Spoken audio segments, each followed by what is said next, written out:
This is the first video of my study series, Study with Key. I'm Kia. Key. See what I did there?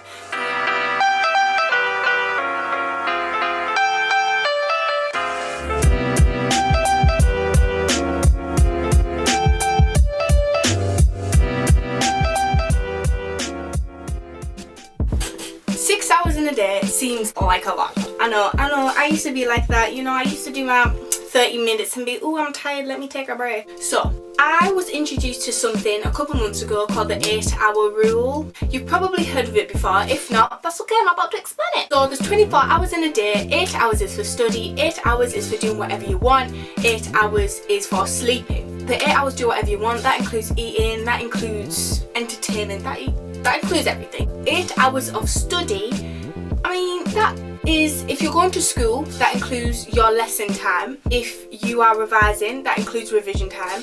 I'd say reading, organisation, planning. See, it made me lose my train of thought. So I've got 3 key words which will literally, I'm going to say they'll literally change your life, but they might not. 3 key words are plan, execute, and effective. Plan, execute, effective. Plan. Your plan has to be detailed and specific. Also has to be organised, right? So you can't just say, ooh, I'm going to revise circles. Because then you'll spend like half an hour sat there like, what should I do for circles? No. In advance, you need to get your resources prepared, know exactly which questions you're going to do and where the mark scheme is. Just for reference, this is what I mean by plan. So here, I've got like my overall to-do, how long it's going to take, the priority and the deadline, and how much of it I've done. I need to update that, trust me, I've done a lot more. I have a whiteboard where I rub off what I do each day, the first year, so I know exactly what I need to do. And then I've got this, which is like weekly. See how it's got like each day, each my topic along the top, and I write down exactly what I need to do. Second, execute. This is the one that gets me going, because people are like, oh, I don't have the self-discipline to do that. Yes, you do. Everybody has self-discipline. Your motivation has to come from within. Let me tell you where you get that from, right? Your internal motivation comes from your why. If you're doing A-levels, why are you doing your A-levels? If you're doing GCSEs, why are you doing your GCSEs? You need to think of your dream, the thing that you're studying for, which gives you a purpose. You always need to think, what is the purpose? Because that is what makes you motivated, then disciplined. Your phone is not your friend. Let me tell you this, it is not. But the app, Forest, this is what it looks like. It probably won't focus. Set a forest so it can go from like 25 minutes up to 2 or 3 hours. And that's how long you're going to be without your phone. And if you go on your phone and use apps, it'll kill your tree. And you don't want to kill the tree. The final one is effective.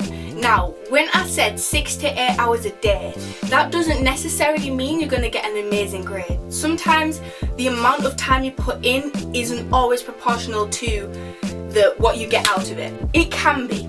If you spend those hours working on things that you don't know, you will become stronger because you're eliminating your weaknesses. If you spend time doing things you already know because you're sat in your comfort zone, like, that's not going to be effective. That's why I love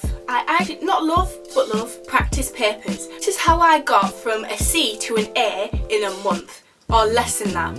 I did practice papers after practice paper, marked them myself, I made flashcards out of all my wrong answers and tested myself so that all that knowledge that I was weak at became, got in my recall memory. When I went to the exam, I could almost predict what questions were going to come up because I was so used to looking at the mark scheme, eliminated all the topics I was weak on. Practice what you don't know, not what you do know. See what I mean? Also, this is a little bit of a disclaimer though. If you don't get 6 hours done every day, don't beat yourself up about it. If you know that you physically don't have that much dedicated time. This is just kind of a model I use for myself during quarantine. You know yourself and you know what you are capable of. First of all, you're capable of much more than you might believe. But second of all, be realistic. Because I know some days are extra busy and I might only get 30 minutes to an hour done. But even so, I'll see that as a success because I've stuck to my plan. Plan in contingencies, because low key, like, there could be an earthquake, a meteorite, and you need to plan that in, you know what I mean? If you know it's a Sunday, and like for me, I go to church, if I know I'm not gonna get that revision time in at 2 p.m, I'm not gonna plan it in for 2 p.m, you get me? Planning contingencies, that's a top tip from KP. 3 keywords: plan, effective, execute.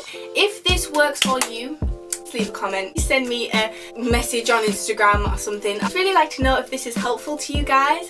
I've seen things that work for me, work for other people, hoping that they work for you. Ding dong, click that bell. Woo! Because this is almost 500 views. Let's see if we can get to half 1,000 views.